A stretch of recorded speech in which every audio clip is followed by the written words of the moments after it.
आप सभी का हमारे YouTube चैनल पे बहुत बहुत स्वागत है।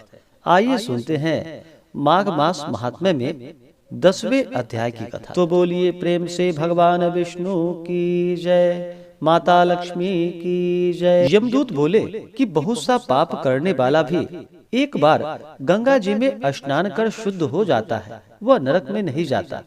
कोई व्रत, दान, तप और यज्ञ आदि ऐसे नहीं हैं जो गंगा जल के एक बूंद की समानता कर सकते हो।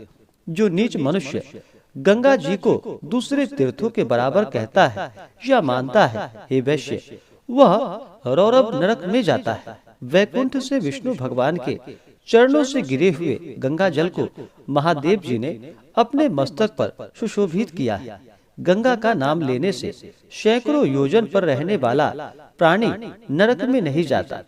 नरक में जाने से बचाने वाला दूसरा कोई उपाय नहीं है, इसलिए गंगा में स्नान करना चाहिए। हे वैश्य, जो ब्राह्मण प्रति ग्रह से निवृत्त है, वह गगन में चंद्रमा के बराबर है। कीचड़ से गाय निकालने, रोगी की रक्षा करने तथा गौशाला में मरने वाले प्राणी गगन के तारे होते हैं। प्रातः काल स्नान करके जो विधि सहित 16 प्राणायाम करते हैं, वह यमलोक को नहीं जाते। उनके भ्रूण हत्या का भी पाप विलीन हो जाता है। तप, व्रत, नियमों का पालन तथा 1000 गौदान करने वाले का फल प्राणायाम के बराबर होता है। छोटे बड़े सभी पाप प्राणायाम के थोड़े समय में अवश्य मिट जाते हैं। हे वैश्य श्रेष्ठ, दूसरे की स्त्रियों को माता के बराबर देखने वाले मनुष्य कभी भी यम यातना को नहीं पाते। मन से भी जो स्त्री गमन नहीं करता, वह दोनों लोक को अधीन करता है। इसलिए धर्मनिष्ठ को पर स्त्री गमन नहीं करनी चाहिए। पर स्त्री गमन करने वाले 21 मुख्य नरकों में जाते हैं। दूसरे के धन का लोभ मन में भी न करने वाले प्राणी स्वर्ग में जाते हैं। क्रोध का कारण रहते हुए भी क्रोध रहित पुरुष स्वर्ग को जीतने वाला है।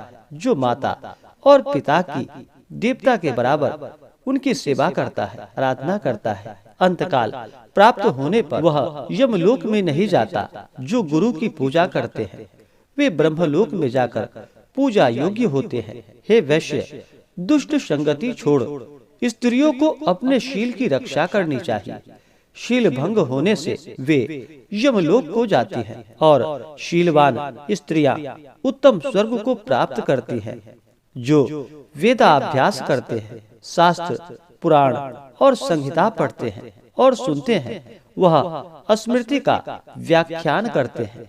ज्ञानहीन को धर्म समझाते हैं, वे ही पृथ्वी को धारण किए हुए हैं एवं पाप रहित होकर ब्रह्मलोक को जाते हैं। वहाँ ममता नहीं रहती, उनका देवता भी पूजन करते हैं। यमदूत ने कहा कि हे वैश्य श्रेष्ठ, एक अनोखा रहस्य सुनो, जो धर्म समस्त और सब लोगों को अमृत फल प्रदान करने वाला है। मैं बिल्कुल सत्य कहता हूँ। वैष्णव मनुष्य यमलोक को तथा यमदूत के कठिन दर्शन को नहीं करते। यमुना के भ्राता यमराज ने दूतों से आदर पूर्वक पुनः पुनः कहा कि तुम लोग वैष्णवों को त्याग देना, वे मेरा दर्शन न करें। जो दुराचारी, दुःशील तथा पापी लोग भूल से भी एक बार केशव भगवान को याद करते हैं, वे पापों से छूटकर विष्णु भगवान के बड़े लोक को प्राप्त होते हैं। जो बुद्धिमान मनुष्य वैष्णवों के सेवक हैं तथा उनके साथ भोजन करते हैं, उनको भी तुम लोग छोड़ देना, क्योंकि वे भी पापों से मुक्त होते हैं। वे पुरुष यमराज की राजधानी यमपुरी में नहीं जाते। विष्णु में भक्ति न करने वाला ब्राह्मण संसार में चांडाल के समान देखा जाता है।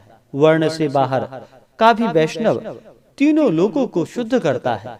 माता पिता इन दोनों के कुल के नरक में पड़े हुए पितर लोग तभी स्वर्ग में जाते हैं जब उनका पुत्र हरि भक्त होता है।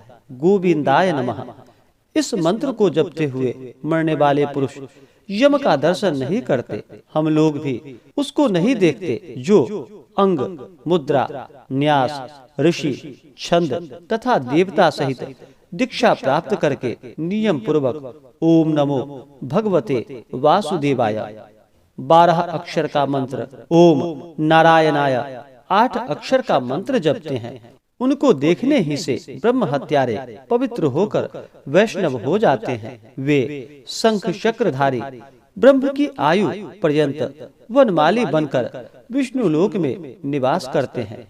जो हृदय में, सूर्य में, जल में या मूर्ति रूप में हरि भगवान का पूजन करते हैं, वे मनुष्य विष्णु के श्रेष्ठ पद को प्राप्त होते हैं। इस प्रकार से माघ मास महात्म्य में 10वें अध्याय की कथा पूर्ण हुई। तो बोलिए प्रेम से भगवान विष्णु की जय, माता लक्ष्मी की जय। इसी प्रकार से अगर आप आगे के अध्याय को सुनना चाहते हो, हमारे चैनल पे नए हो, तो हमारे चैनल पे बने रहने के लिए चैनल को लाल बटन दबा करके सब्सक्राइब करें, साथ में बेल आइकन घंटी को दबाएं ताकि मेरे वीडियो का नोटिफिकेशन आपको समय से मिलता रहे।